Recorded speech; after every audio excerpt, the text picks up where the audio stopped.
आदरणीय दर्शकवृन्द नमस्कार। कार्यक्रम शान्ति अभियानको दोस्रो अध्यायमा यहाँलाई स्वागत गर्दछु। म नारायण पौडेल।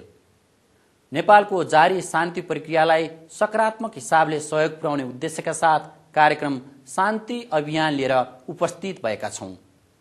नेपालको शान्ति प्रक्रिया अत्यन्त मौलिक हिसाबले समापनको घडीसम्म आइपुगेको छ। जारी शान्ति प्रक्रिया थुप्रै अप्ठ्यारा, थुप्रै चुनौती र थुप्रै असहज परिस्थितिका बीच यहाँ आइपुगेको छ र यो जारी प्रक्रियालाई यहाँसम्म पुर्याउन तपाईँ हाम्रो सकारात्मक सोचले धेरै महत्त्वपूर्ण भूमिका खेलेको छ। हामी सकारात्मक सोचलाई बढावा गर्न चाहन्छौँ। दिन दुखी र उत्पीडित जनताका आवाजलाई सरकारवाला निकायसम्म पुर्याउन चाहन्छौँ। साथै शान्ति प्रक्रियालाई सकारात्मक हिसाबले सहयोग पनि पुर्याउन चाहन्छौँ। हाम्रो अभिष्ट यही नै हो। शान्ति प्रक्रियाका थुप्रै पाटा छन्, जसमध्ये सेना समायोजनलाई सबैभन्दा महत्त्वपूर्ण र जटिल मानिएको छ। तर यो जटिल पक्ष लगभग समापन भइसकेको छ। यसको समापनका लागि नेपालका राजनीतिक दल, नेपाली जनता र नेपाली सेनाका साथसाथै पूर्व माओवादी सेनाले महत्त्वपूर्ण भूमिका खेलेका छन्। अहिले विगतमा एक आपसमा युद्ध लडेका माओवादी सेना र नेपाली सेना एउटै छारीमा बस्न थालेका छन्। के छ त उनीहरूको मनोविज्ञान? नेपाली सेनाका प्रवक्ता एवं सहायक रथी रविन्द्र छेत्री र पूर्व माओवादी सेनाका डिभिजन कमान्डर एम बहादुर अधिकारी प्रतीक्षासँग गरिएको कुराकानीमा आधारित रिपोर्ट हेरौं अबको खण्डमा। विभिन्न कालखण्डमा नेपालमा विभिन्न वाद र विचारका राजनीतिक शक्तिले सशस्त्र सङ्घर्ष गरे। 7 साल र 30 सालको वरपर नेपाली काङ्ग्रेसले राज्य सत्ताका विरुद्ध हतियार उठायो।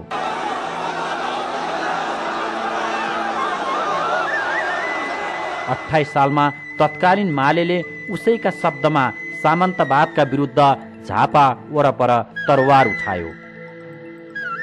2052 सालमा नेकपा माओवादीले उसैको शब्दमा दीर्घकालीन जनयुद्ध थाल्यो।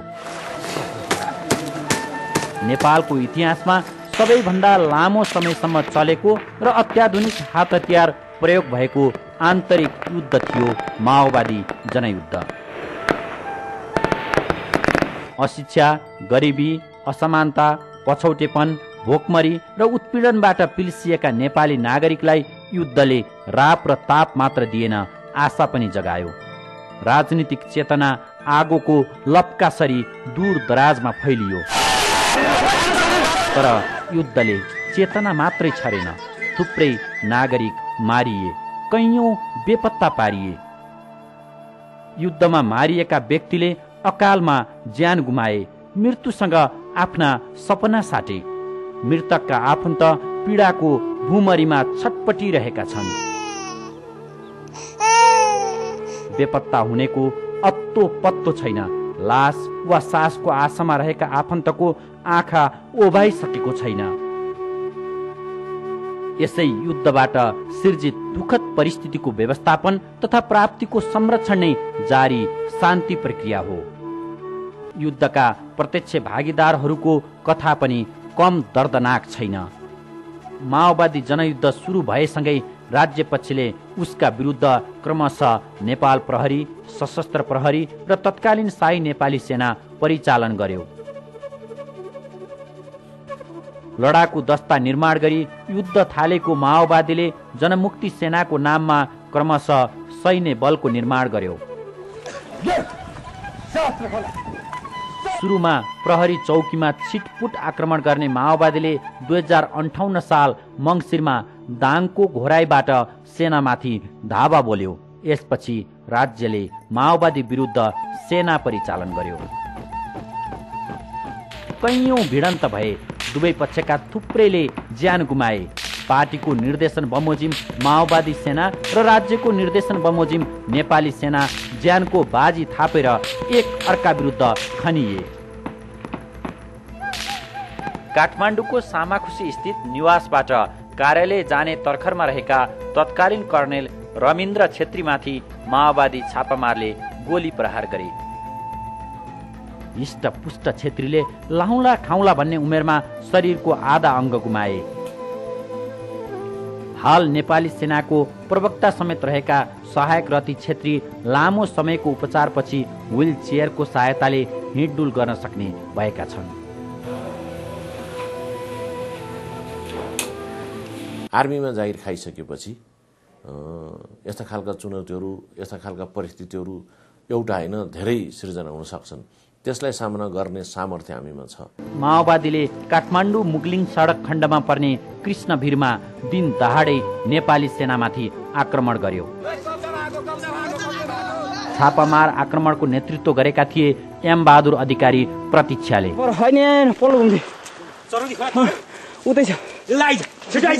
मृत्युसँग जुझ्ने प्रतीक्षाहरूको मन ढुङ्गा जस्तै साह्रो होला भन्ने धेरैलाई लाग्थ्यो। प्रतीक्षाले प्रत्यक्ष लडाई मात्रै गरेनन्, युद्धको पीडालाई नजिकबाट निहाले पनि। युद्ध मोर्चामा उनीसँगै हिँडेका झन्डै 100 जनाको एकै च्यान भएको होस् वा जीवन सङ्गिनीको मृत्यु प्रतीक्षाले युवा अवस्थामै भोगिसकेका छन्। अब जनयुद्धमा धेरै मान्छेहरूले शहादत गरेका छन्। हाम्रै अगाडि हामी लड्दै एकैचोटि हामीहरूले 90 को हाराहारीमा एउटै ठाउँमा साथीहरूलाई गुमाउनु परेको थियो भनेदेखि अब फेरि अब मेरो आफ्नो परिवार पनि त्यो 90 को बिचमा एकजना पर्नु अब अस्वाभाविक होइन। तर फेरि अब आफ्नो नितान्त सबभन्दा नजिकको जस्तो अनुभूति हुने भएको कारणले गर्दाखेरि अलिक बढी पीडा त हुने स्वाभाविकै भयो त्यो बेलामा पनि, अहिले पनि हुने गर्छ। तर त्यसमा म केन्द्रित चाहिँ छैन, त्यतिमा मात्रै म चिन्तित चाहिँ छैन, किनकि हाम्रो धेरै साथीहरू गुम्नु भएको छ र धेरै अहिले बेपत्ता पनि हुनुहुन्छ। फेरि 12 वर्षमा खोला पनि फर्कन्छ भन्छन्। नेपालको राजनीति रूपी खोला पनि फर्केको छ। विद्रोही माओवादी सत्ताधारी मात्रै भएको छैन, दीर्घकालीन जनयुद्धलाई राज्य सत्ता परिवर्तनको एक मात्र माध्यम ठान्ने माओवादी हतियारविहीन निशस्त्र पार्टी भएको छ। प्र्याक्टिसलाई कसरी विकास गर्ने भनेर भन्ने त्यति बेला युद्धको बेलाको हुन्थ्यो भने अब अहिले चाहिँ फेरि अब शान्ति प्रक्रिया पुरा हुन्छ कि हुँदैन है, नेपाली जनताले फेरि नयाँ संविधान पाउँछ कि पाउँदैन है भनेर भन्ने यो दुईवटा खालको भिन्नता अहिले अनुभूति भइरहेको छ। मतलब सोच्ने हिसाबले चाहिँ, चिन्ताको हिसाबले चाहिँ यो दुईटा अलग अलग अनुभूति हो।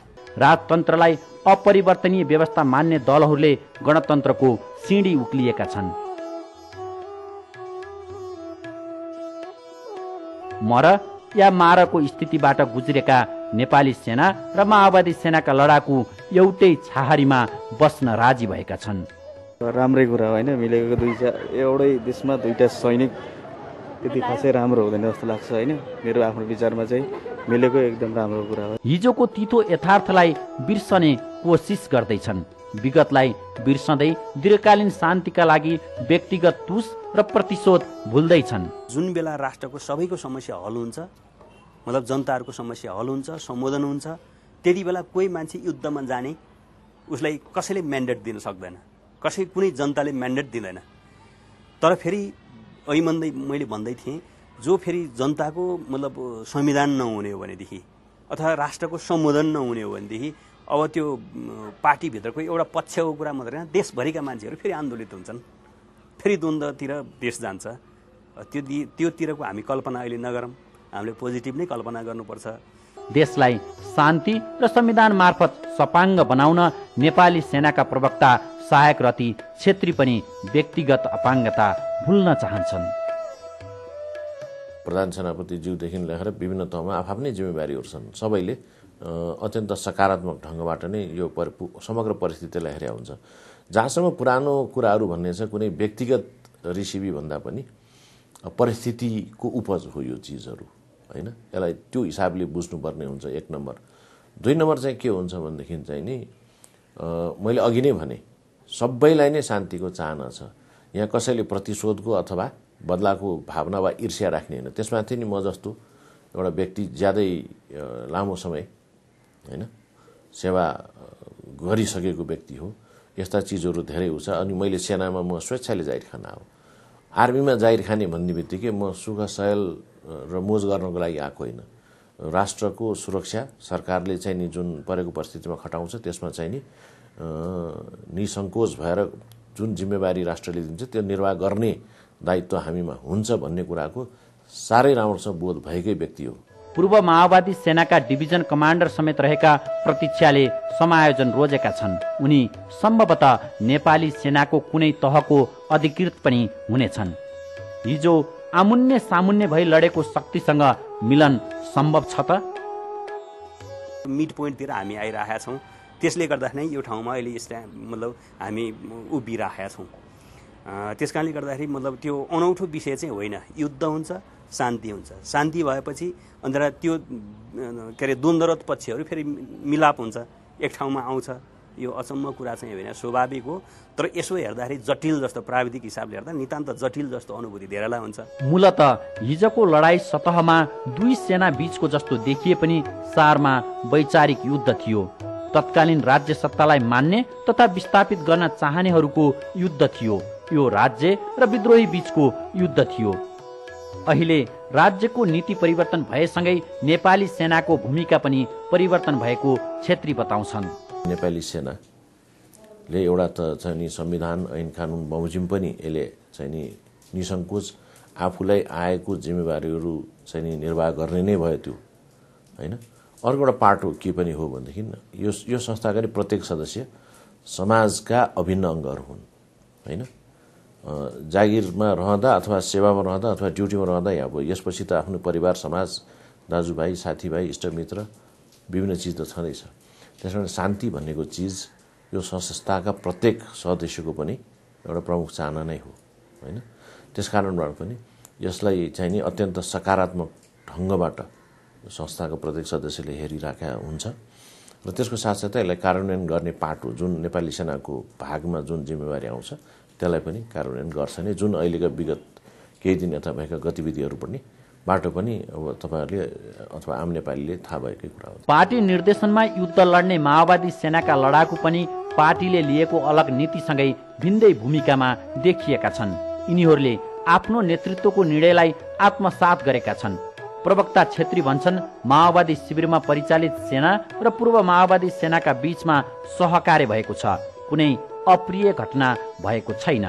यो एक न एक दिन कार्यान्वयन गर्नुपर्छ भन्ने हामीलाई अहिले होइन, धेरै अगाडिदेखि थाहा छ। यो होइन, जुन दिन संविधान कोरियो त्यो बेलादेखि नै थाहा छ र सेनाको आफ्नो विभिन्न शान्ति सैनिक मिसनहरूमा गएको विभिन्न द्वन्द्वरत मुलुकहरूको चाहिँ अध्ययन र त्यसमा प्रत्यक्ष सहभागी र शान्ति स्थापना गर्ने कार्यमा संलग्न भएका यसका धेरै सदस्यहरू छन् र त्यसबाट चाहिँ नि समेत ज्ञान आर्जन गर्ने प्रशस्त अवसरहरू र कतिपय ठाउँमा त कार्यान्वयन गर्ने जिम्मेवारी पनि नेपाली सेनाका अधिकृतहरू छन्, होइन।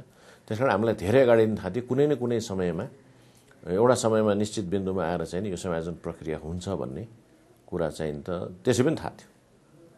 त्यो कारणबाट पनि अब अहिले नै चाहिँ भनौँ विगत केही समय यता प्रत्येक क्यान्टोनमेन्टहरू,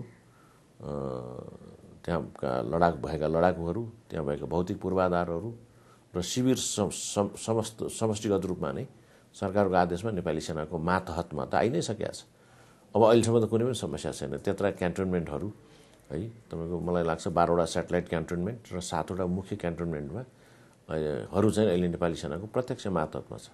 कहीँ पनि समस्या सुन्नु भएको छ त छैन। छेत्रीको जस्तै धारणा छ पूर्व माओवादी सेनाका डिभिजन कमान्डर प्रतीक्षाको। कुनै समयको मित्र कालान्तरमा शत्रु हुन सक्छ वा एक समयको शत्रु मित्र बन्न सक्छ भन्ने द्वन्द्ववादी राजनीतिक दर्शनबाट प्रशिक्षित प्रतीक्षा समयको खेललाई स्वीकार्नु र विगत बिर्सेर मेलमिलाप गर्नु नै उत्तम विकल्प भएको बताउँछन्। समायोजनको प्रक्रिया पुरा भएको छैन। अब हुनलाई अब लास्ट पिरियडमा पुगेका छौँ भनौँ। अब साँच्चै अब नेपालीहरूको त्यस्तो छ, मतलब भावना त्यस्तो छ, उसको मतलब क्यारेक्टर, नेपालीहरूको यस्तो छ क्यारेक्टर, मतलब जति पनि विरोध पनि गर्न सक्छन्, जति पनि झगडा पनि गर्न सक्छन्, तर राष्ट्रका हितको लागि एकै ठाउँ फेरि जम्मा पनि हुन सक्छन्। यस्तो खालको छ क्यारेक्टर। हामीले देखाएको छौँ, पहिलाको आन्दोलनहरू पनि हेर्दाखेरि देखिन्छ। अनि फेरि जनआन्दोलन, दोस्रो जनआन्दोलन हेर्दाखेरि पनि त्यो देखिन्छ र अहिले पनि यो हामी पाउँछौँ। त्यस कारणले गर्दाखेरि अब यो ठिक ठाउँमा हामी पुगिराखेका छौँ भन्ने लागिरहेको छ। नेपाली सेनाका प्रवक्ता रमिन्द्र छेत्री र पूर्व माओवादी सेनाका डिभिजन कमान्डर यामबहादुर अधिकारी प्रतीक्षामा देखिएको मनोवैज्ञानिक परिवर्तन हरेक युद्ध पीडितमा नआएसम्म दीर्घकालीन शान्ति असम्भव प्राय छ। छेत्री र प्रतीक्षा जस्तै मेलमिलापको भावना सबै नेपालीमा, विशेषतः युद्धका प्रत्यक्ष भागीदारमा देखिँदै जानु जारी शान्ति प्रक्रियाका लागि सुखद विषय बनेको छ। र छेत्रीले हालै बजारमा ल्याएको गीति सङ्ग्रह जीवन राम्रो छ भने जस्तै साँच्चै नै जीवन राम्रो बन्न सक्छ।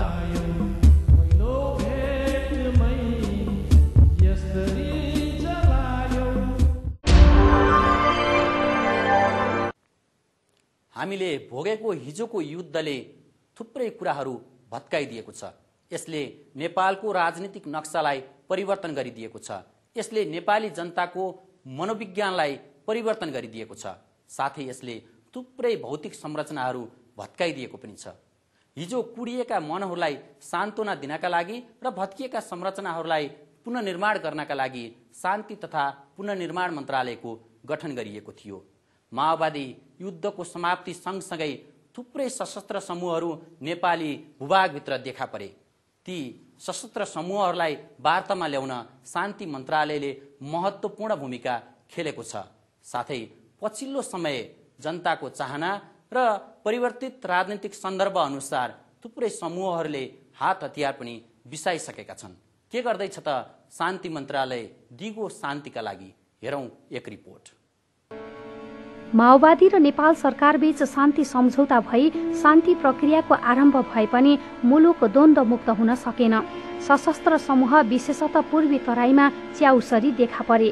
व्यक्ति हत्या, अपहरण, चन्दा असुली, बम विस्फोट आदिले संक्रमण कालमाथि झनै चुनौती थपिदियो। शान्ति प्रक्रियालाई सहयोग पुर्याउन तथा युद्धको असरलाई कम गर्न भिन्दै मन्त्रालयको गठन गरियो। त्यो हो शान्ति तथा पुनर्निर्माण मन्त्रालय। मन्त्रालयले शान्ति प्रक्रियामा सहजीकरण गर्नुका साथै सशस्त्र तथा निशस्त्र आन्दोलनरत पक्षसँगको वार्तालाई प्राथमिकता दिँदै आएको सचिव शर्माको भनाइ छ। राजनीतिक प्रकृतिका समूहहरूसँग वार्ता गर्ने शान्ति मन्त्रीको अध्यक्षतामा एउटा वार्ता समिति छ। 2 जना अरू मन्त्रीहरू पनि वार्ता कमिटीको सदस्य हुनुहुन्छ र माननीय मन्त्री शान्ति मन्त्रीको अध्यक्षतामा जुन वार्ता समिति छ त्यसले चाहिँ वार्तालाई अगाडि सारेको छ। वार्ताको टेबलमा राजनीतिक प्रकृतिका समूहहरू सँग चाहिँ वार्ताको टेबलमा ल्याएर वार्ता गरेर उहाँहरूलाई मेन स्ट्रिममा ल्याउने र शान्ति प्रक्रियालाई चाहिँ सुदृढ गर्ने मन्त्रालयको महत्त्वपूर्ण जिम्मेवारी जुन सरकारले दिएको छ त्यो जिम्मेवारी पुरा गर्नको निमित्त सरकार क्रियाशील छ। र विशेष गरेर तपाईँले भन्नुभयो जस्तै शान्ति प्रक्रियामा उनीहरूको जुन संलग्नता हो, अहिले चाहिँ संविधानबाट सबैका मागहरू सम्बोधन हुन सक्ने अवस्था छन्। यस्तो ओपन अवस्थामा आफ्ना मागहरू सम्बोधन गर्न सकिने अवस्थामा भूमिगतै बसेर चाहिँ यो सुरक्षा व्यवस्थालाई खलल पुर्याएर चाहिँ गर्नुपर्छ भन्ने चाहिँ त्यो औचित्य करिब करिब समाप्त भएको चाहिँ बुझेर ती पार्टीहरूले पनि वार्ताको टेबलमा आउन इच्छा गरेको अवस्था हो। धेरै चाहिँ इच्छुक हुनुहुन्छ, धेरै पाइपलाइनमा हुनुहुन्छ र हामीसँग सम्पर्कमा हुनुहुन्छ र उहाँहरू वार्ता गर्न चाहिँ एकदम अग्रसर आतुर चाहिँ हुनुहुन्छ र त्यो 14 गतेभन्दा अगाडि नै हामीले वार्ता गर्न पाए हुन्थ्यो भन्ने समूहहरूको लिस्ट चाहिँ धेरै लामो छ। मन्त्रालयले अहिलेसम्म सशस्त्र र निशस्त्र गरी 37वटा समूहसँग वार्ता गरी सहमति कायम गर्न सफल भएको छ। माओवादी युद्ध समाप्तिसँगै मौलाएका सशस्त्र समूहको प्रभाव क्रमशः न्यून हुँदै गएको छ। खुसीको कुरो तराईमा अहिले पहाडिया मुलका र मधेसी समुदाय बीचको सौहार्द बढ्दैछ। फेरि यो हामीले बाहिरबाट हेर्दाखेरि एउटा खुसी लाग्दो कुरो।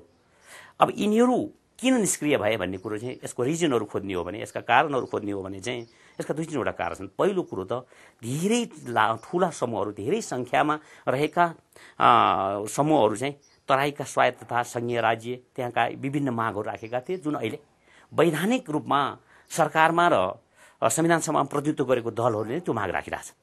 त्यसकारण उहाँहरूको डिमान्ड तीबाटै पुरा हुँदैछ। दोस्रो चाहिँ के हो भने यी जुन पूर्व माओवादीबाट फुटेका ग्रुपहरू ज्वाला सिंहहरू छन्, त्यो ग्रुपहरू चाहिँ कस्तो हुन्छ भने त्यो त्यसमध्ये पनि ज्वाला सिंह समूह विशेष गरी छुट्टै राष्ट्रको माग राख्ने माग लिएर आएको थियो।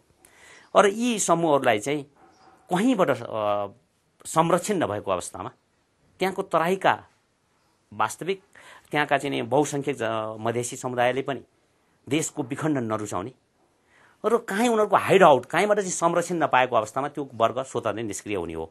र अहिलेको अवस्थामा त्यो समूह पनि त्यति सक्रिय देखिएको छैन। र आपराधिक समूहको कुरो हो। आपराधिक समूहको कुरो भने त कस्तो हुन्छ भने त्यसले एउटा खेल्नलाई धमिलो पानीमा खेल्ने हो, एउटा अशान्त भएको बेलामा गर्ने हो, विभिन्न व्यक्तिहरूको हत्या र लुटपाट गर्ने समूह हो। त्यो समूहले गल्ती के गर्यो भने पहिले पहाडिया समूहलाई यसले टार्गेट बनाएको थियो, पछि तराईका नै हुने खाने वर्ग र मास्लो वर्गमाथि यसले टार्गेट बनायो। त्यसकारण उसको चाहिँ ग्रिप तराईमा नै त्यो वर्गप्रति सहानुभूति रहेन। र अर्को कुरो, हाम्रो सुरक्षा निकायले पनि बेला बेलामा लागू गरेका सुरक्षा रणनीति होइन, तराईमा लागू गरेका सुरक्षा रणनीति कार्ययोजनाहरूले पनि यसलाई निस्तेज पारेको छ। वार्ताकै आधारमा माग पूरा हुने वातावरण तथा सरकारको सुरक्षा नीतिका कारण सशस्त्र समूह एकपछि अर्को गरी वार्तामा आएको मन्त्रालयको ठहर छ। मन्त्रालय आलोचना मुक्त भने हुन सकेको छैन। दूर दराजमा राहत वितरणमा ढिलाइ भएको तथा जनतामा युद्धबाट परेको मनोवैज्ञानिक असर कम गर्ने खालका अभियान चाल्न नसकेको भनी आलोचना हुने गरेको छ। तर मन्त्रालयले भने यसतर्फ सचेत रहेको प्रश्न पारेको छ। स्थानीय प्रशासन मार्फत नेपाल सरकारले उपलब्ध गराउने तत्कालको राहत उहाँहरूले पाएकै हुनुपर्छ र त्यसको अलावा जुन द्वन्द्वको चपेटामा परे बापत चाहिँ नि पाउने राहत हो त्यसका निश्चित प्रक्रियाहरू छन्, निर्देशिकाहरू छन्, मापदण्डहरू छन्। त्यसको लागि केही समय लाग्न सक्छ। त्यसको लागि जिल्लाबाट सिफारिस भएर आउनुपर्ने हुन्छ र त्यो आइसकेपछि केन्द्रबाट रकम निकासा भएर जिल्लामा जान्छ र उहाँहरूले नियम बमोजिम पाउनुपर्ने राहतको रकम अवश्य पनि पाउनुहुन्छ। जेठ 14 भित्र संविधान जारी गर्नुपर्ने राजनीतिक, नैतिक र कानूनी बाध्यतामा दलहरू छन्। सेना समायोजनलाई विवादका बीच टुङ्ग्याउन सफल भएका दलहरूको ध्यान अहिले संविधानमा केन्द्रित छ। यसैबीच दलहरूका बीचमा बेपत्ता नागरिक खोजबिन गर्न तथा सत्य निरूपण गरी समाजमा मेलमिलापको वातावरण बनाउनका लागि एउटा उच्च स्तरीय आयोग तत्काल गठन गर्ने सहमति पनि भएको छ। यसअघि छुट्टा छुट्टै 2वटा आयोग गठन गर्ने भनिएकोमा काम, कर्तव्य, क्षेत्र र अधिकार उस्तै रहेको भन्दै दलहरूले एउटा आयोग गठन गर्नु परेको बताएका छन्। ढिलै गतिमा किन नहोस्, सहमतिको बाटो पहिल्याउन दलहरूले छोडेका छैनन्। तर पीडितले न्यायको पूर्ण अनुभूति नगरेसम्म वा जागेका जनताले परिवर्तनको महसुस नगरेसम्म दीर्घकालीन शान्तिको कल्पना गर्न सकिन्न। हिजो आज आम नागरिकहरू निकै उत्साहित देखिन्छन्। उनीहरूमा खुसी छाएको सहजै अनुभव गर्न सकिन्छ। सार्वजनिक यातायात होस्, पार्टी पौवा होस्, चिया पसल होस्, साइबर क्याफे होस्, धेरैले समयमा संविधान बन्ने आशा व्यक्त गर्न थालेका छन्। त्यसको पछाडिको कारण हो सेना समायोजन टुङ्गिनु। नेपाली जनतामा देखिएको आशा र उमङ्ग हामीले केही सर्वसाधारणसँग कुराकानी गरेर तपाईहरू समक्ष प्रस्तुत गर्दैछौँ। अब होप गरौँ, पोजिटिभ थिङ्किङ गरौँ होइन, किनभने नेगेटिभ कुरा गरेर मात्र हुँदैन। कहिले पनि बन्छ जस्तो लाग्छ। नेपाली जनताको आशा त यही छ कि यो संविधान 14 भित्र बन्छ। कुरा धेरै गरेपछि काम थोरै हुन्छ, काम धेरै कुरा थोरै गर्नु, देशमा राम्रो गर्नु, त्यही हो बोल्नु। नेताहरूले चाह्यो भने शान्ति आउँछ, मनैदेखि चाहनु पर्यो। शान्ति आउँछ, मलाई पूर्ण विश्वास छ शान्ति आउँछ। किनभने यिनीहरूमा चाहिँ चेतना पनि भइसकेको छ र जनताको चाहिँ भोलि गएर जनता कुन रूपमा प्रस्तुत हुने हो यिनीहरूको लागि भन्ने कुरो यिनीहरू अहिले नै बुझिसकेका छ। त्यसले गर्दा संविधान बनाउनको लागि र शान्ति ल्याउनको लागि यिनीहरूको जुन अहिले एकता भएको छ त्यो एकताले गर्दा चाहिँ वास्तवमा यो मुलुकलाई शान्ति र संविधान चाहिन्छ र त्यो आउन खोजेको हो भन्ने मलाई लागेको छ। जो अहिले संविधान जो अहिले आउने कुरा भइरहेछ नि, यसमा चाहिँ तराई पहाड सबैलाई, मधेसी पहाडी सबै जातिलाई मिलेर अगाडि बढ्नुपर्छ अनि झन् राम्रो हुन्छ। वैरभाव नहुनु पर्थ्यो होइन, भयो। यो मिल्नु भनेको एकदम राम्रो कुरा हो। सेना समायोजन हुनु राम्रो हो, किनभने लगभग 62-63 को जनआन्दोलन सेना समायोजन हुने, देश चाहिँ गणतन्त्रमा जाने भन्ने चाहिँ कुरा थियो। त्यसको चाहिँ मूर्त रूप चाहिँ अहिले पाएको छ। यसले चाहिँ राम्रै होला, देशलाई चाहिँ फाइदा होला जस्तो लाग्छ। सधैँभरि अब एकअर्काका दुश्मन त होइनन्, सबै नेपालीकै छोरा हुन्। नेपाली सेना पनि र जनमुक्ति सेना पनि। आशा गरौँ दुइटै मिलेर देशलाई चाहिँ शान्ति प्रक्रियामा दुइटै लागुन्। अहिलेको लोकतान्त्रिक गणतन्त्रलाई चाहिँ सफल मतलब सही दिशातिर लागेर अब चाहिँ देशले चाहिँ नयाँ लोकतान्त्रिक अभ्यास गरोस् र अब चाहिँ आर्थिक उन्नतितिर लागोस् भन्ने हिसाबले हेर्छु। म त पोजिटिभ एस्पेक्टले हेर्छु। सधैँ लडिराखेर त हुँदैन, कतिन्जेल प्र्याक्टिकल भइरहने देशमा। त्यसैले अब चाहिँ देश निर्माणतिरै लाग्ला, शान्ति प्रक्रियाले गति लिएला र संविधान पनि सम्भवतः हामीले पाउँला भन्ने आशावादी छु म चाहिँ। हामीले आलोचनाका लागि थुप्रै समय खर्चेका छौँ। संविधान सभाको निर्वाचन भएको झण्डै 4 वर्षसम्म धेरैजसो दिनहरू आलोचनामा नै बितेका छन्। अब हामीलाई आवश्यक छ सकारात्मक सोच, र सकारात्मक सोच पैदा हुने वातावरण पनि तय भएको छ। समयमा संविधान बन्ने र शान्ति प्रक्रियाले पूर्णता पाउने आशा र विश्वास पनि धेरै हदसम्म कायम भएको छ। यो जारी रहनुपर्छ। आजका लागि शान्ति अभियान यही सकियो। बिदा पाऊँ। नमस्ते।